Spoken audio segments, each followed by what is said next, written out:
married her for a cruel bet, a homeless woman with nothing but pride in her eyes. But on their wedding night, she whispered a name that shattered his world. Asimi used a power of good no one was ever certain. Before we dive into this unforgettable journey, tell us in the comments, where are you watching from? If stories about love, sacrifice, and second chances speak to your heart, hit that subscribe button, because tomorrow, we're bringing you another powerful story you won't want to miss. The city skyline glowed like gold behind tinted windows as Nathan Parker sipped his whiskey, untouched by the noise of the lavish party swirling around him. Tall, impeccably dressed, and carved from stone emotionally, Nathan was the kind of man who could silence a room without saying a word. Success clung to him like a designer suit, flawless, sharp, and cold. Michael Carter, his longtime friend and occasional rival, approached with a sly grin and 2 glasses of champagne. Nathan didn't look at him. He didn't need to. Michael thrived on spectacle. Nathan thrived on control. Still brooding over stock markets? Or is it just your natural state? Michael teased, handing Nathan a glass. Nathan accepted it but said nothing. He stared over the balcony, watching the bustling city below. You always say money can buy anything, Michael continued.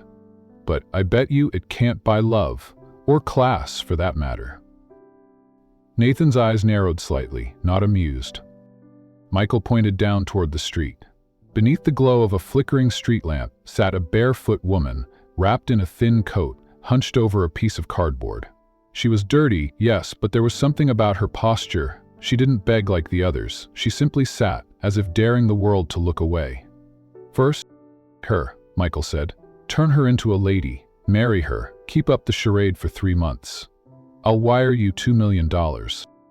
Nathan smirked, sipping his drink. $2 million? You clearly underestimate me. I think I know exactly what I'm doing, Michael challenged, lifting his glass. Nathan turned to look at her again. She had lifted her head briefly. Her face was worn, lips chapped, eyes pale with hunger, but clear. Awake. She didn't even glance up at the people walking by, like she had learned not to expect kindness. Or maybe she had simply stopped hoping for it. Fine, Nathan said with a cool smile. You're on. The party noise faded behind him as he walked through the lobby, then down to the sidewalk. The air was crisp and the streets were still alive with late-night buzz. The woman didn't move as he approached. Me, he said. She looked up, startled but not frightened. Her face told 1,000 stories, most of them cruel. Her cheeks were hollow, her nails chipped, but her blue eyes cut straight through the night. What do you want? She asked cautiously. I'm here to offer you a deal, he said, crouching in front of her like she was a puzzle to be solved. A deal? She repeated, her voice edged with suspicion. Nathan Parker. I'm wealthy, I have resources, and I'm in need of a temporary wife. She blinked slowly, confusion turning into wariness. Are you high? Nathan didn't laugh, he simply continued. You marry me for 3 months. You'll live in luxury, eat well, dress better, and when it's over, you walk away with $1 million. She stared at him like he'd lost his mind.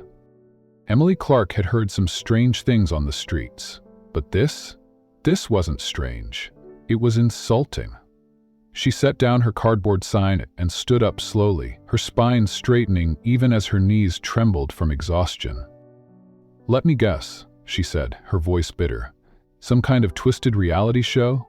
Are there cameras in your coat? Nathan didn't flinch. This isn't a joke. Emily scoffed. You want me to pretend to be your wife for money?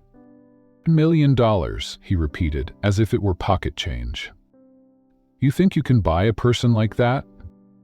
The difference is, I'm not ashamed to say it. Emily's face tightened. And why me? Nathan glanced briefly at the empty coffee cup at her side, then back at her. Because you're She wanted to spit at him, or slap him, or just walk away. But her stomach groaned, and the thin layer of fabric on her body did nothing against the cold wind threading through the sidewalk cracks. Still, pride burned hotter than her hunger. I'm not a toy. I'm not part of some game, she said firmly. Nathan reached into his coat, pulled out his phone, and made a call. Less than a minute later, a sleek black car slid to the curb. The back door opened silently, and a sharply dressed driver stepped out. "Cameras," Nathan said. "No tricks, just a contract. 3 months, 1 million. You'll have everything you need, starting now." Emily hesitated, her jaw clenched, fists curling in her sleeves, her breath fogged in the cold night, and the sound of car engines echoed in her ears like the pulse of a second chance. A dangerous one, but still, a chance. "Should I trust you?" she asked. "You shouldn't," Nathan replied. "Not yet, but I'm offering a better deal than the world ever gave you." She looked at the car, then back at him. Her legs shook, her fingers numb. She thought of all the nights she'd slept on stone benches, clutching her bag like it was armor. She thought of the interview she once had, how a man in a luxury suit had looked her up and down and dismissed her in less than a minute. Her throat tightened, and then she stepped forward. "I'm not saying yes," she said slowly. "I just want to get warm." Nathan gave her a short nod, then, "Get in." Emily slid into the leather seat, the scent of polished wood and clean air engulfing her senses. She didn't look back at the street. Nathan followed, adjusting the cuffs of his sleeves as the door shut behind them. The car pulled away, the city lights casting long shadows across the windows. For a moment, they sat in silence, her eyes flicking nervously between his face and the passing streets, his gaze fixed ahead like a man already planning his next move. And deep inside, Emily knew. This wasn't kindness. It was a transaction, and she had just agreed to be sold. But the fire in her chest, half fury, half survival, refused to die. Whatever game Nathan Parker was playing, he would soon find out. She was no one's pawn. Not anymore. Emily stood under the hot shower, unmoving as water streamed over her shoulders, washing away more than just grime. For the first time in weeks, her body wasn't shivering. Her bones weren't aching from cold concrete or hunger. But warmth didn't feel like comfort. It felt like disorientation, like stepping into a life that didn't belong to her. When she stepped out, fresh towels waited. So did a stylist, already rifling through designer garments in the adjacent suite. Emily narrowed her eyes. The woman didn't ask if she was ready. She simply approached with scissors, foundation, and quiet command. Nathan hadn't even checked in since the ride. He'd left her in the hotel with a black card and a one instruction: be ready at 9. By 8:30, Emily sat on the edge of a velvet armchair in a pale cream blouse and a high-waisted skirt that fit like it was made for someone else. Her hair was clean and pulled back. Her face was unfamiliar in the mirror. Not beautiful, just polished. Neutral. At 9 sharp, Nathan walked in without knocking. "You clean up well," he said, as if inspecting a piece of furniture. Then he dropped a thick envelope onto the glass table between them. "The contract?" Emily didn't touch it. "You couldn't say good morning first." "It was in a romance," he said coolly. "It's a transaction. Let's treat it like one." She opened the envelope with steady hands. The document inside detailed everything: terms, time limits, no intimacy, mutual privacy, public appearances, and a clean exit after 90 days. There were clauses about discretion, wardrobe expectations, and one particularly insulting sentence. She looked up. "You really thought of everything." "Always do," he said, handing her a pen. She signed. The wedding took less than 15 minutes. A bored judge barely glanced up as Nathan and Emily stood side by side in a small office surrounded by stacks of paperwork. A tired assistant snapped a photo as proof. No flowers, no rings, no vows worth remembering, just a signature, a nod, and a handshake. It felt more like buying property than marrying a person. Nathan turned to her afterward. "Welcome to the Parker estate." She didn't answer. The drive to the mansion was quiet. Emily watched the city blur into manicured hills, her mind racing faster than the car. She had signed her name, sold 90 days of her life, and still didn't fully understand why. When the gates opened to reveal a modern stone and glass structure perched like a fortress on the hilltop, her stomach dropped. It looked more like a museum than a home. Inside, everything was cold, curated, spotless. Marble floors, massive art installations, furniture no one sat in. Staff members bowed without smiling. No one looked her in the eye. Nathan gave her a tour like he was showing a model house to a potential buyer. Your room's down the hall. You'll find your schedule on the tablet. Meals are served promptly at 7. I get a key, she asked. Or is that not part of the contract? He smirked. You're not a prisoner. She gave him a tight smile. Could have fooled me. Emily wandered the mansion after Nathan disappeared into his office. Each hallway whispered a reminder. You don't belong here. The grandeur wasn't awe-inspiring, it was suffocating. Everything smelled too clean, looked too perfect. Even the silence had weight. When dinner time came, she sat alone at one end of a massive table set for 12. Nathan joined her late, already thumbing through emails on his phone. The staff served salmon, vegetables sliced into perfect shapes, and sparkling water in crystal glasses. Emily poked her fork into the fish. This all part of the image? She asked. The house, the food, the staff trained not to speak unless spoken to. Nathan didn't look up. It's part of my life. I get to speak, or should I just pose for the cameras when needed? He set his phone down slowly. If you want out already, just say so. She stared him down. You're used to obedience, not honesty. I'm not going to nod and smile for 3 months. I didn't hire you to like me, she said. You just hired me to disappear into your life. The words hung heavy between them. For a flicker of a second, Nathan looked unsettled. But then he returned to his meal, unmoved. Later that night, as Emily stood in her guest suite, larger than the shelter she'd last lived in, she ran her fingers across the edge of the vanity. Her reflection looked like someone she didn't recognize. And then, in the silence, the memory came. A voice, sharp, cold, male. You're not what we're looking for. Frankly, you don't fit our image. She remembered the suit he wore, the logo behind him, Parker Enterprises. It was 3 years ago, a job interview for an admin position. She had shown up early, eager, nervous, but hopeful. Nathan Parker hadn't even looked at her resume. He'd dismissed her with a sentence, a smirk, and a wave of his assistant's hand. She'd walked out of that building humiliated, her confidence in tatters. And now, he didn't even remember her. Emily sat on the bed, heart pounding. She had said yes to a man who once crushed her without blinking. A man who now handed her a contract like a lease agreement. It wasn't just suspicion now. It was resentment. As she lay down, staring at the ornate ceiling, one truth echoed louder than the rest.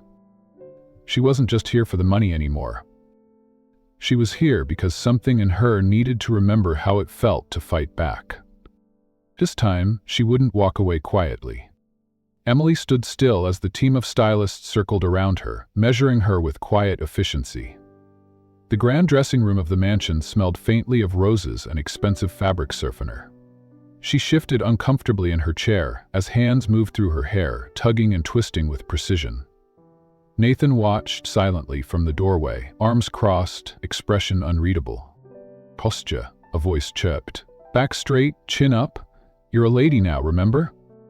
Emily didn't respond. The words stung more than they should have. She hadn't asked for this transformation, this bizarre charade Nathan had thrown her into. She was still getting used to the fact that she now slept in silk sheets, ate food she couldn't pronounce, and walked through halls wider than any apartment she'd ever lived in. At first, she resisted. She hated the tight dresses, the invasive makeup brushes, the way the etiquette coach treated her like a broken doll that needed fixing.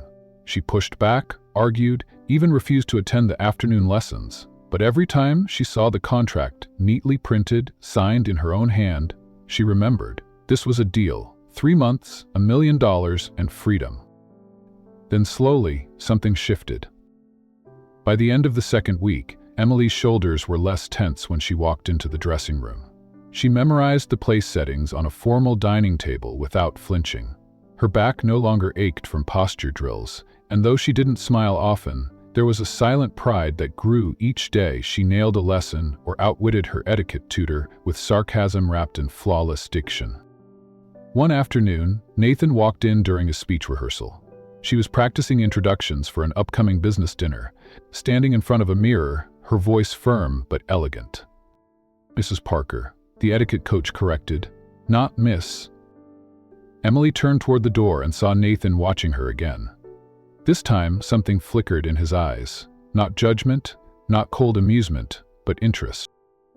After the lesson, Nathan gestured for her to follow him. "You're ready. Tomorrow night. My company's board members. You'll be seated next to me." She blinked. "You trust me not to embarrass you?" He didn't answer, but the slight curve at the corner of his mouth said enough. The next evening, the limousine pulled up to the entrance of one of the city's finest restaurants. Emily stepped out in a floor-length navy dress that shimmered faintly under the soft lights. Her hair had been swept into a low bun. Nathan offered his arm and she took it, though her hand trembled slightly. Inside, the room buzzed with laughter, clinking glasses, and whispered conversations. Emily sat beside Nathan at the long, gleaming table, trying to steady her breathing. She sipped her wine carefully, counted her fork tines before using them, and responded politely when addressed. Halfway through the evening, a silver-haired man leaned over. "Nathan's new wife, I presume."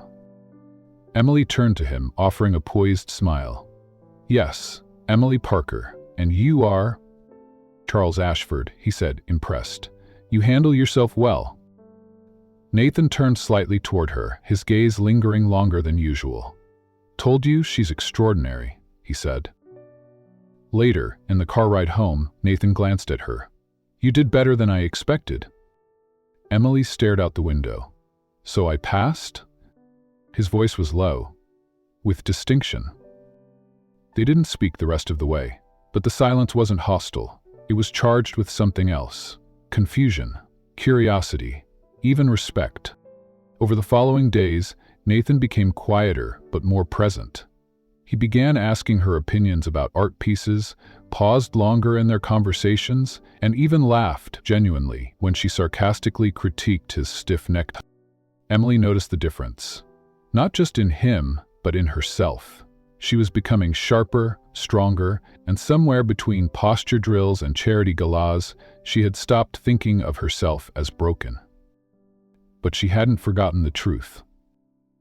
Late one night, unable to sleep, Emily wandered into the mansion's study. The lights were low, and the air smelled of old books and aged whiskey.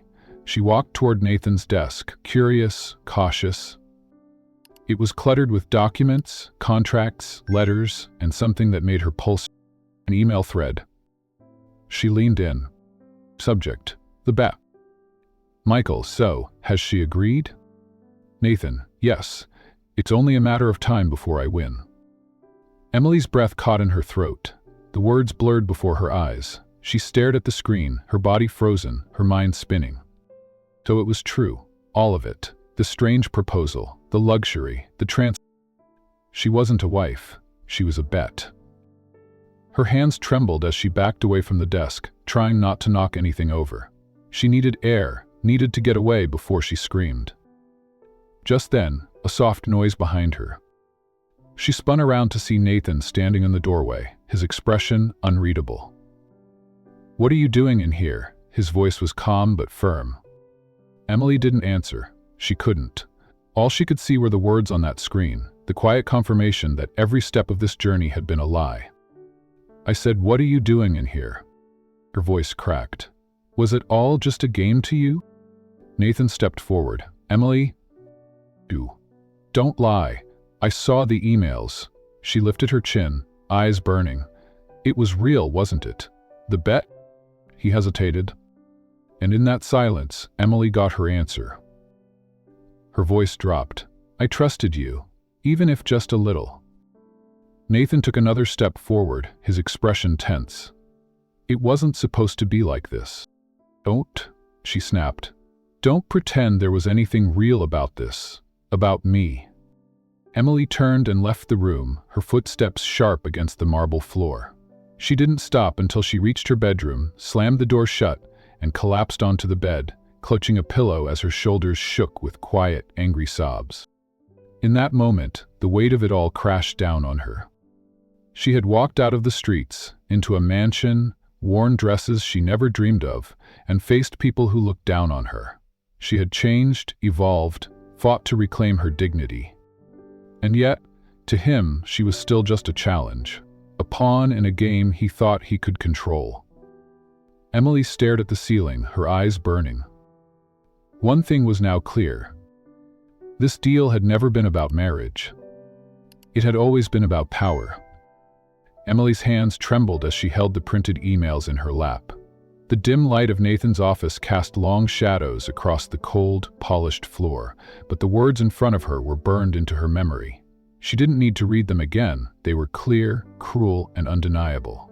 The bet was real. This wasn't a paranoid suspicion or a misunderstanding. It was all true.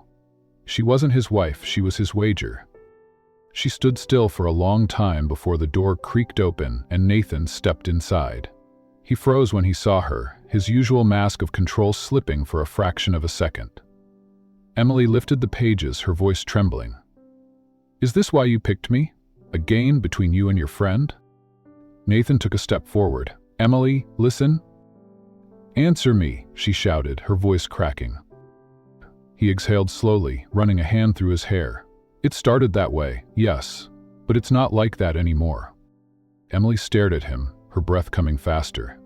"Not like that anymore?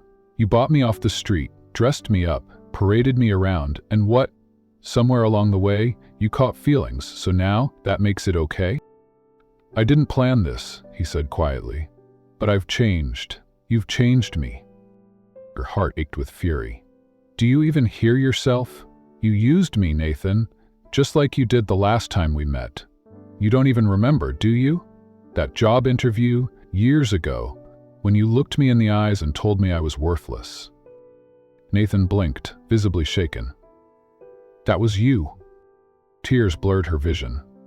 "You broke me once, and now you've done it again?" She shoved the papers into his chest, turned and stormed out of the room. Nathan followed, calling her name, but she didn't look back. She ran to her bedroom, slammed the door shut, and locked it behind her. Her chest heaved as she paced the room, memories crashing down on her like a wave. Her past, her trauma, her brief hope. It was all a setup. She had believed just for a moment that this might lead somewhere different, somewhere real. But it wasn't real. Hours passed. The house fell quiet. Everyone else was asleep, but Emily's mind refused to rest. She couldn't stay another second in this golden prison. She stuffed a few clothes into a small bag, opened her window, and climbed down the trellis outside, her hands scraped by thorns from the mansion's carefully manicured rose vines.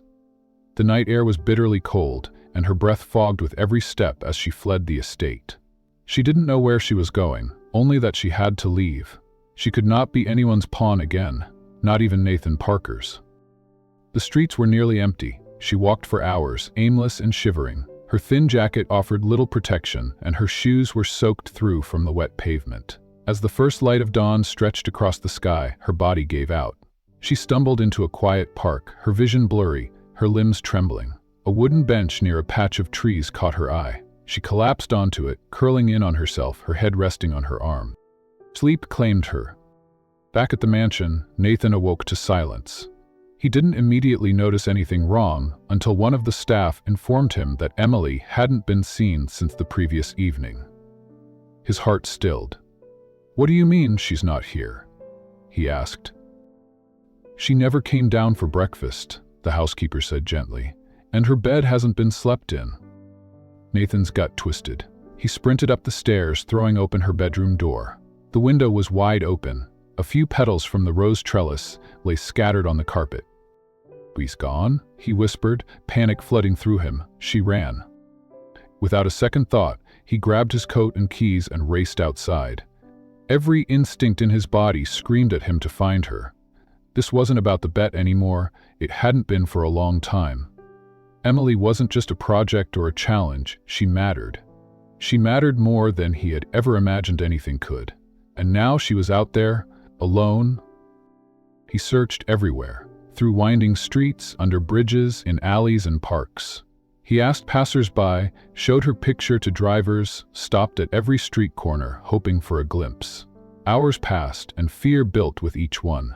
What if something had happened to her? What if she was sick or hurt or worse?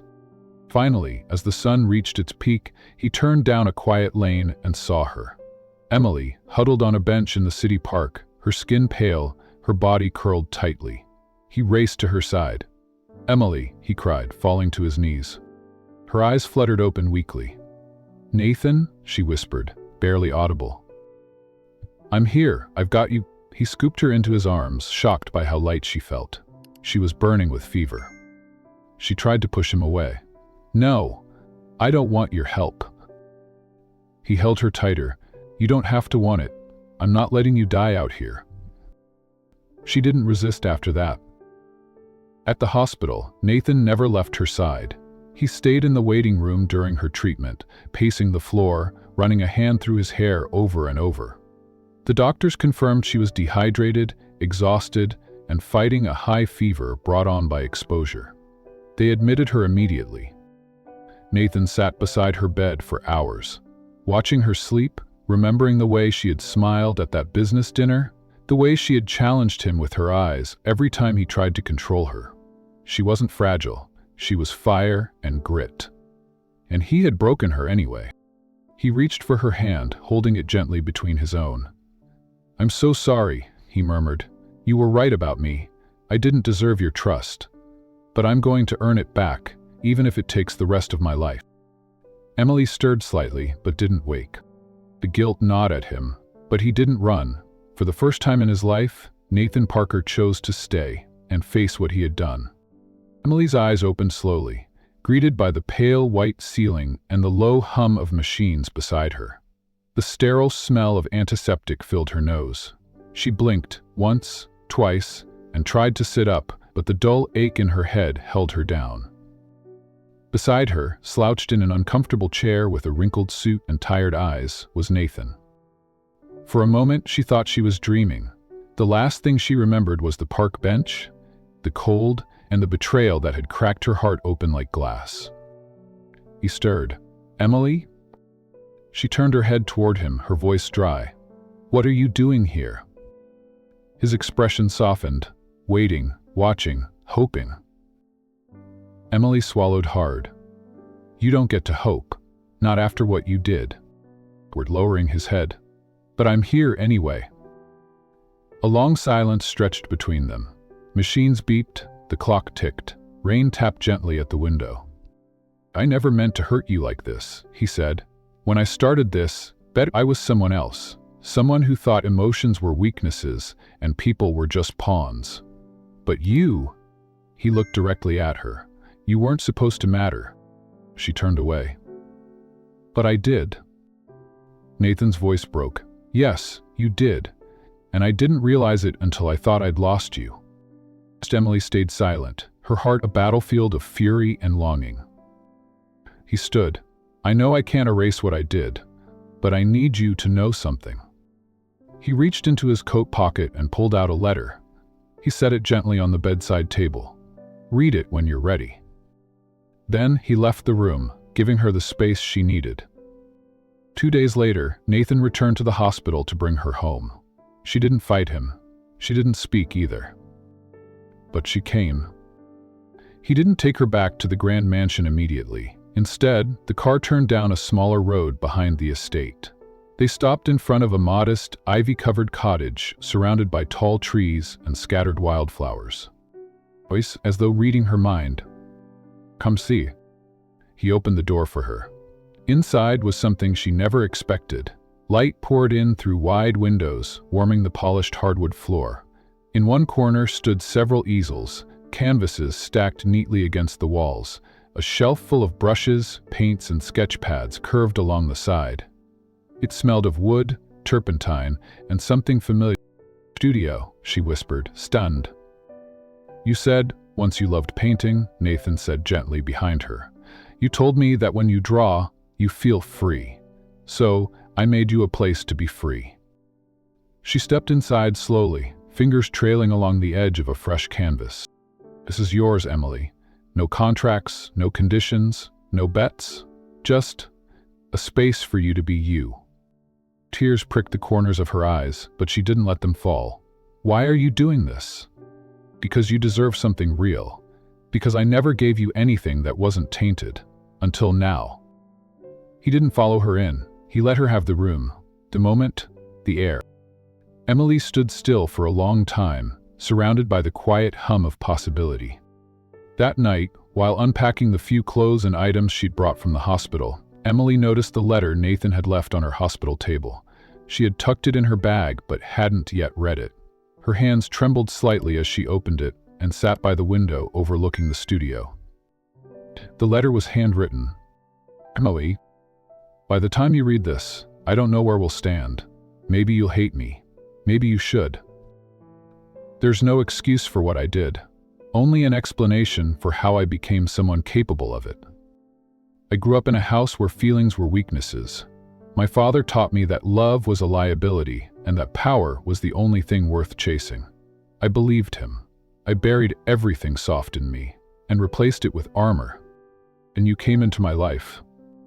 You were supposed to be a joke, a bet, a challenge, but you looked me in the eye, even when you had nothing, and saw right through me, and for the first time, I felt ashamed of what I saw in your reflection.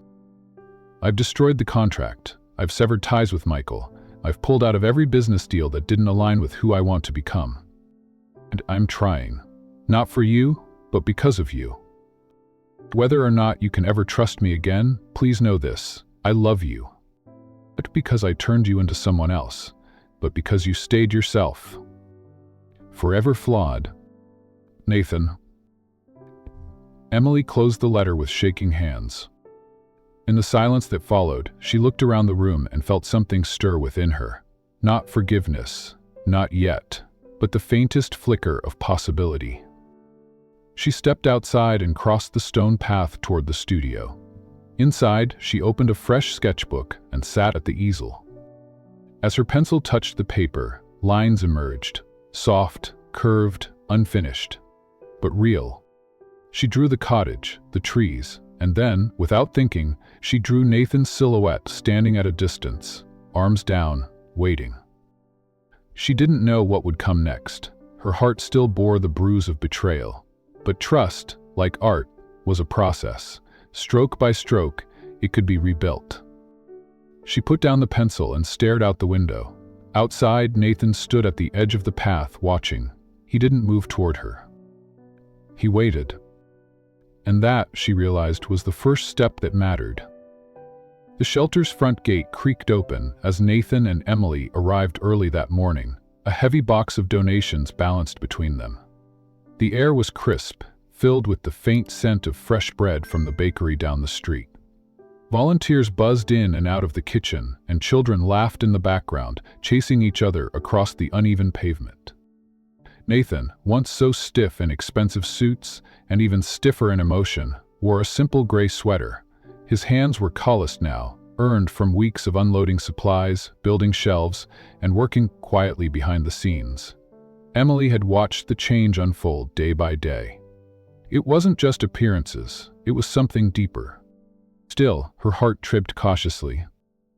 They were now working on a new initiative together, a support program for single mothers and homeless families.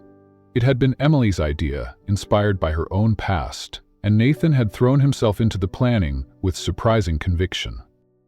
This morning, they were painting the new welcome wall with children from the shelter. Emily rolled a brush through a soft yellow shade, while Nathan crouched with a boy named Caleb, helping him paint a starburst. "You're better at this than I thought," she said, glancing over.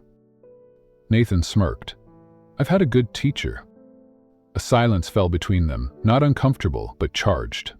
She returned her focus to the wall, determined not to let warmth fool her again. Later that afternoon, Emily sat with a group of women in the courtyard, listening to stories that mirrored her own. One young mother, barely 20, cradled a sleeping baby while describing the night she fled her abusive home.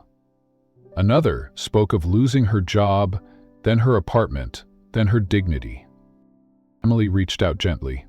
"You haven't lost that, not even close." As she spoke, She caught a glimpse of Nathan across the yard, helping repair a broken gate. He looked up, their eyes met, and something passed between them, unspoken, tentative. After lunch, Nathan approached her as she sat sketching on a picnic bench. Her hands were streaked with charcoal, her notebook filled with half-finished images of faces and quiet moments from the day. "You still draw," he said, gently sitting beside her. She nodded. "It's how I remember what matters." He glanced at the sketches. "That's Caleb." Emily smiled faintly. "You remembered his name." "I remember a lot of things now." Before she could reply, a voice cut through the air like a knife. "Well, isn't this touching?"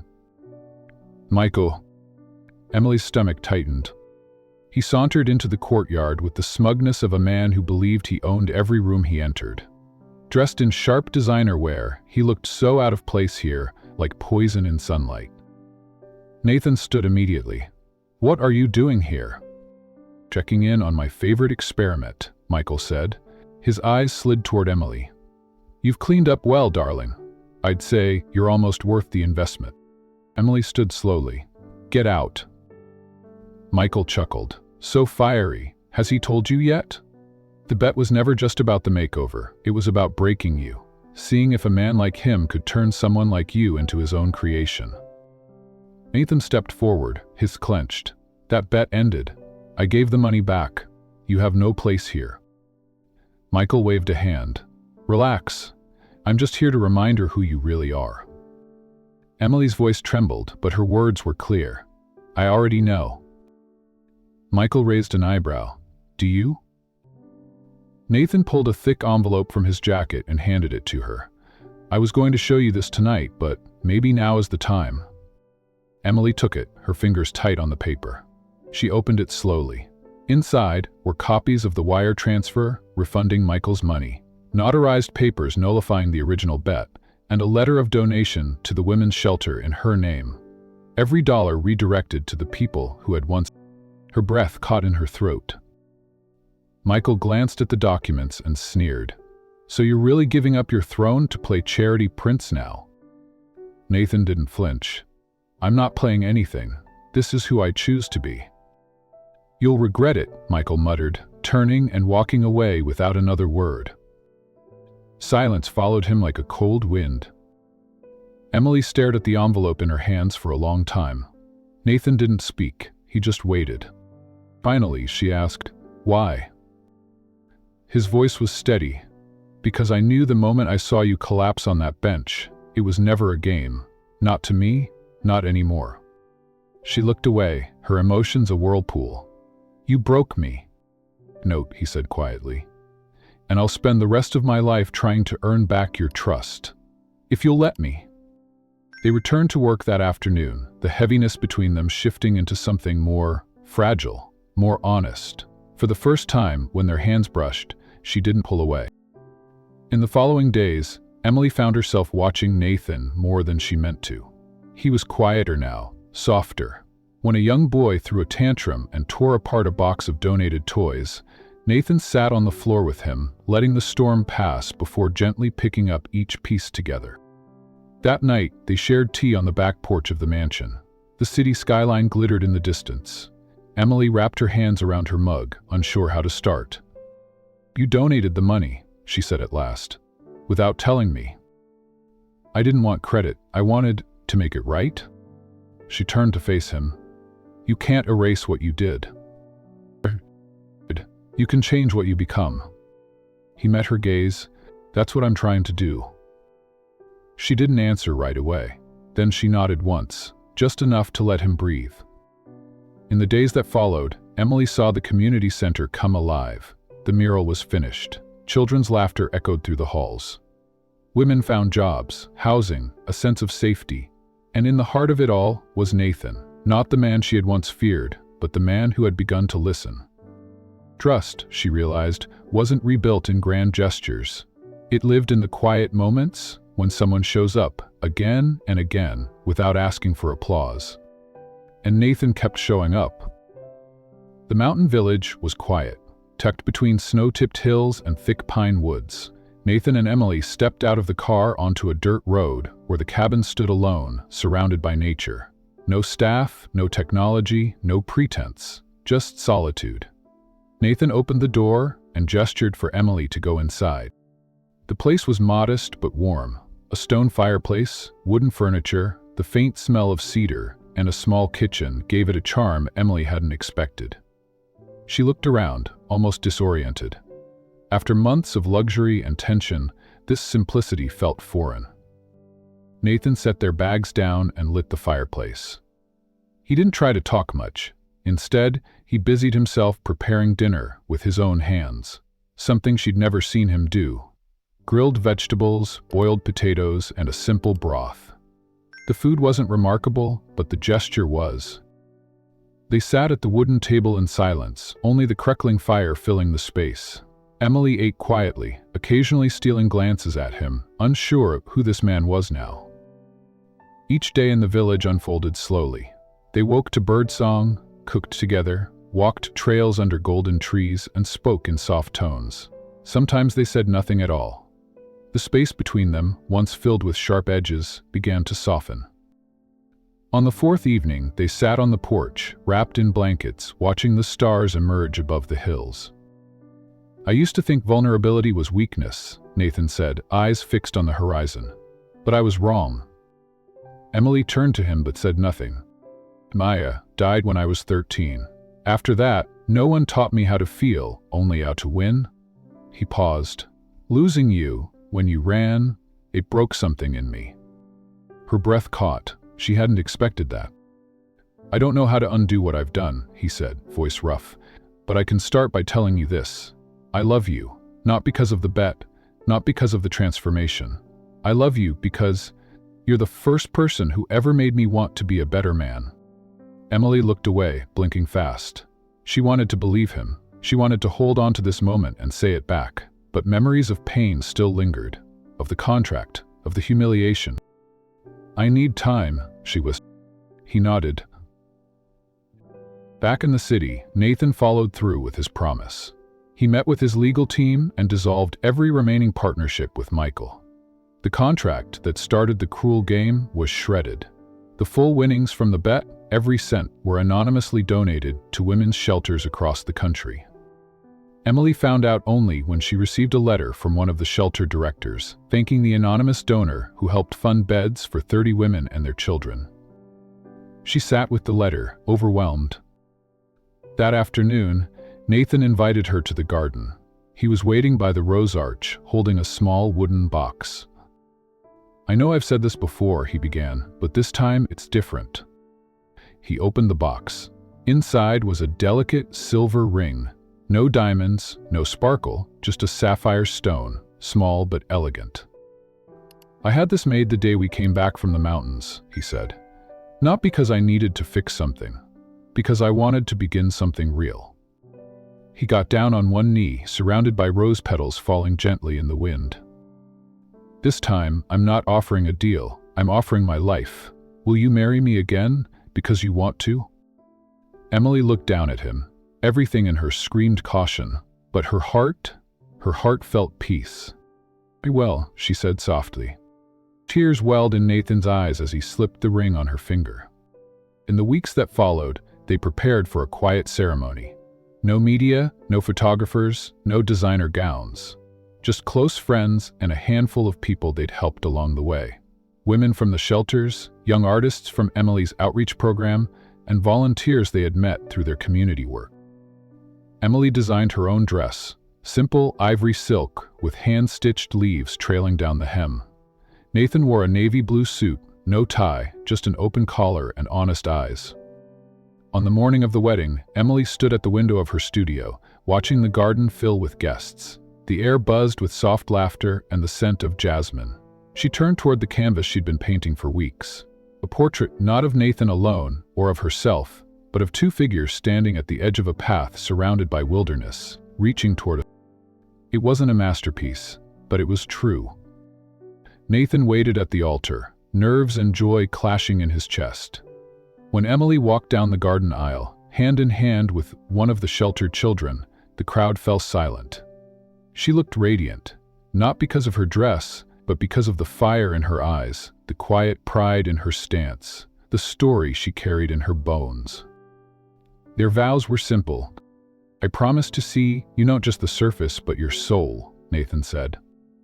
"I promise to stand beside you, not behind you, not in front, but beside," Emily replied. They kissed, surrounded by applause, sunlight, and the shared breath of two lives finally aligned. Later that night, they returned to the studio, now filled with warmth and light. Emily sat on the stool, holding a brush, while Nathan stood behind her, arms wrapped gently around her shoulders. "I never thought I'd be here," she said. "I neither," he whispered. "But I'm glad we are." Their daughter was born 10 months later, in the very same cabin they had visited before. They named her Hope. The story closed not with grand speeches or flashy headlines, but with a quiet truth. Redemption is possible. Love can be rebuilt. And sometimes the most extraordinary stories begin with the most broken people. The morning sun filtered gently through the lace curtains of the Parker Estate's grand garden room. Everything was ready. The roses had been trimmed, the chairs were neatly aligned, and delicate strings of light ran along the hedges like tiny stars waiting for dusk. But this wasn't a billionaire spectacle.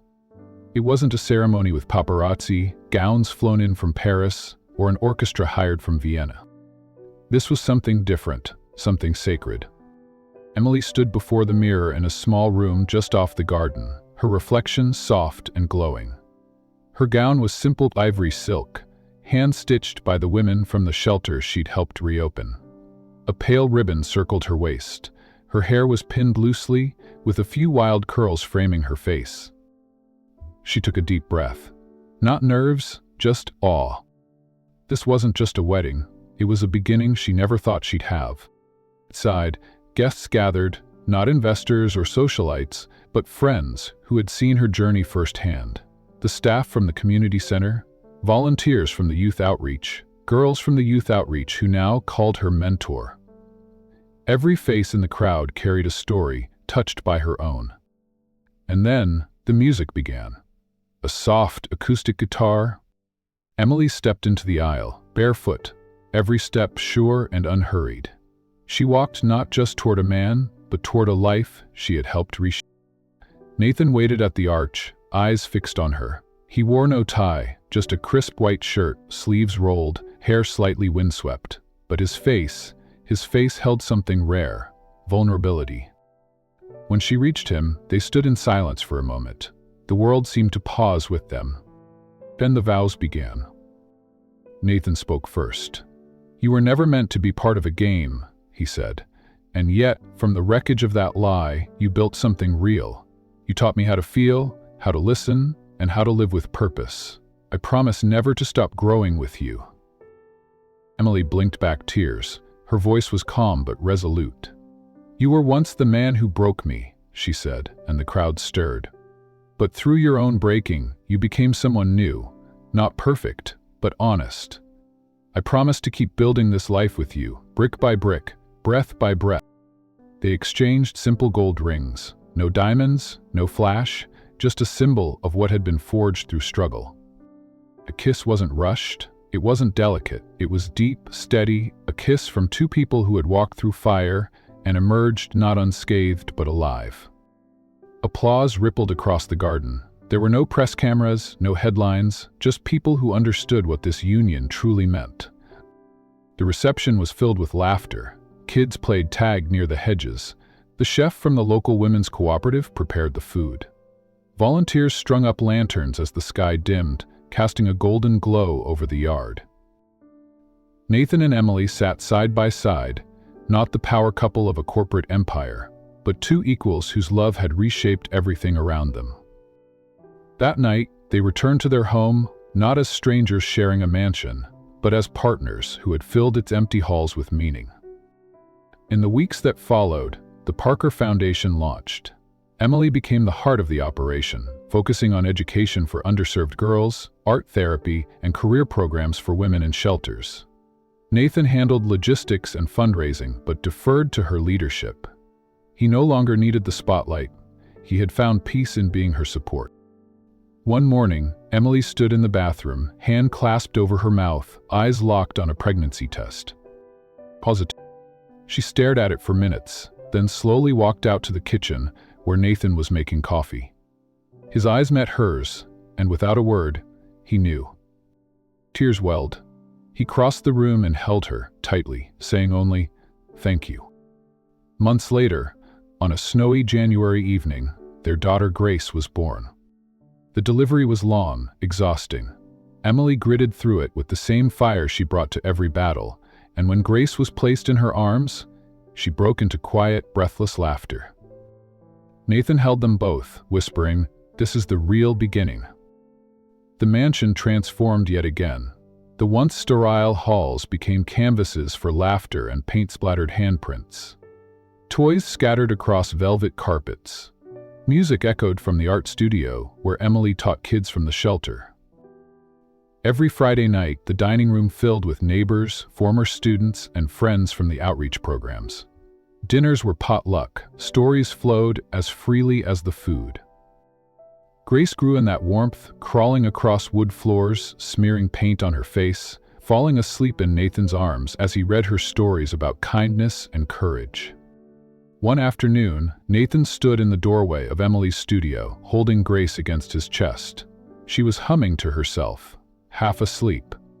Her mother stood at the easel, brush in hand, painting something that glowed like fire and dusk and memory. Emily turned slightly and smiled. He smiled back. No words, just understanding. Here was a man who once believed in nothing but wealth and control, now moved to tears by the sight of a brushstroke. Here was a woman who once lived on park benches, now shaping the lives of hundreds. And between them, in that sunlit studio, stood everything they had built. Sometimes love isn't found, it's built, slowly, painfully, beautifully.